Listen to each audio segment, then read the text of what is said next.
বন্ধুরা, তোমরা এই যে মন্দিরটা দেখতে পাচ্ছ, এই মন্দিরটির নাম শ্যামচাঁদ মন্দির।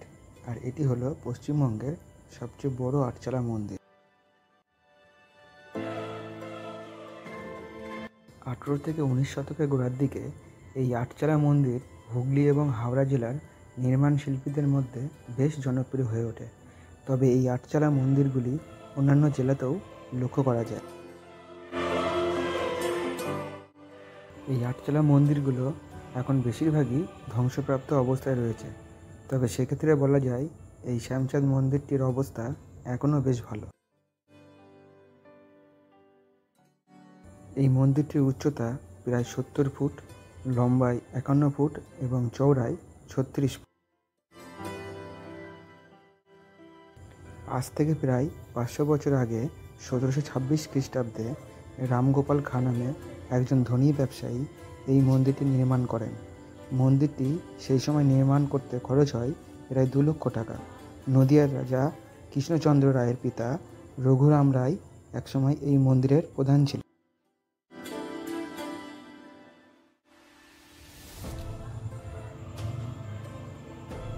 তবে অন্যান্য আটচালা মন্দিরগুলিতে যেভাবে পোড়ামাটির কাজ লক্ষ্য করা যায়, এই মন্দিরে কিন্তু পোড়ামাটির কাজ সেভাবে লক্ষ্য করা যায় না। তবে দু একটি পোড়ামাটির পদ্মাফলক ছাড়া সেই অর্থে আর কোনো পোড়ামাটির কাজ চোখে পড়ে না।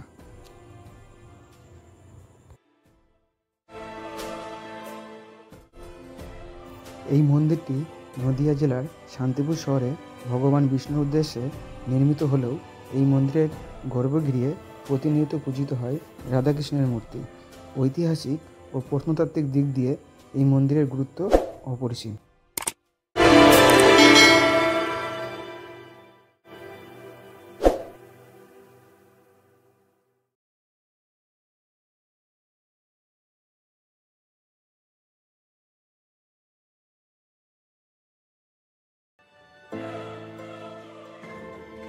আঠেরো থেকে 19 শতকের গোড়ার দিকে এই আটচালা মন্দির হুগলি এবং হাওড়া জেলার নির্মাণ শিল্পীদের মধ্যে বেশ জনপ্রিয় হয়ে ওঠে। তবে এই আটচালা মন্দিরগুলি অন্যান্য জেলাতেও লক্ষ্য করা যায়। এই আটচালা মন্দিরগুলো এখন বেশিরভাগই ধ্বংসপ্রাপ্ত অবস্থায় রয়েছে। তবে সেক্ষেত্রে বলা যায় এই শ্যামচাঁদ মন্দিরটির অবস্থা এখনও বেশ ভালো। এই মন্দিরটির উচ্চতা প্রায় 70 ফুট, লম্বায় 51 ফুট এবং চওড়ায় 36 ফুট। আজ থেকে প্রায় 500 বছর আগে 1726 খ্রিস্টাব্দে রামগোপাল খাঁ নামে একজন ধনী ব্যবসায়ী এই মন্দিরটি নির্মাণ করেন। মন্দিরটি সেই সময় নির্মাণ করতে খরচ হয় প্রায় 2 লক্ষ টাকা। নদিয়ার রাজা কৃষ্ণচন্দ্র রায়ের পিতা রঘুরাম রায় একসময় এই মন্দিরের প্রধান ছিলেন।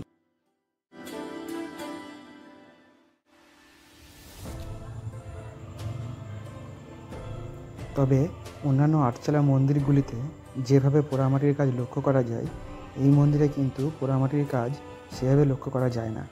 তবে দু একটি পোড়ামাটির পদ্মাফলক ছাড়া সেই অর্থে আর কোনো পোড়ামাটির কাজ চোখে পড়ে না।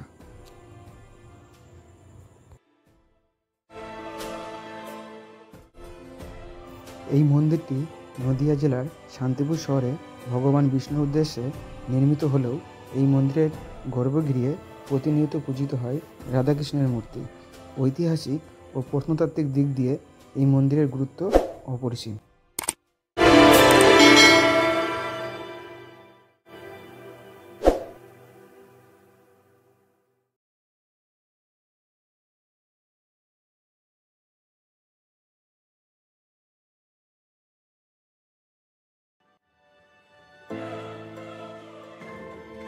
আঠেরো থেকে 19 শতকের গোড়ার দিকে এই আটচালা মন্দির হুগলি এবং হাওড়া জেলার নির্মাণ শিল্পীদের মধ্যে বেশ জনপ্রিয় হয়ে ওঠে। তবে এই আটচালা মন্দিরগুলি অন্যান্য জেলাতেও লক্ষ্য করা যায়। এই আটচালা মন্দিরগুলো এখন বেশিরভাগই ধ্বংসপ্রাপ্ত অবস্থায় রয়েছে। তবে সেক্ষেত্রে বলা যায় এই শ্যামচাঁদ মন্দিরটির অবস্থা এখনও বেশ ভালো। এই মন্দিরটির উচ্চতা প্রায় 70 ফুট, লম্বায় 51 ফুট এবং চওড়ায় 36 ফুট। আজ থেকে প্রায় 500 বছর আগে 1726 খ্রিস্টাব্দে রামগোপাল খাঁ নামে একজন ধনী ব্যবসায়ী এই মন্দিরটি নির্মাণ করেন। মন্দিরটি সেই সময় নির্মাণ করতে খরচ হয় প্রায় 2 লক্ষ টাকা। নদিয়ার রাজা কৃষ্ণচন্দ্র রায়ের পিতা রঘুরাম রায় একসময় এই মন্দিরের প্রধান ছিলেন।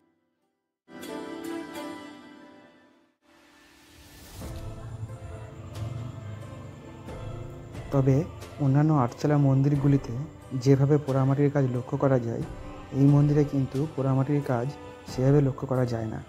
তবে দুই একটি পোড়ামাটির পদ্মাফলক ছাড়া সেই অর্থে আর কোনো পোড়ামাটির কাজ চোখে পড়ে না।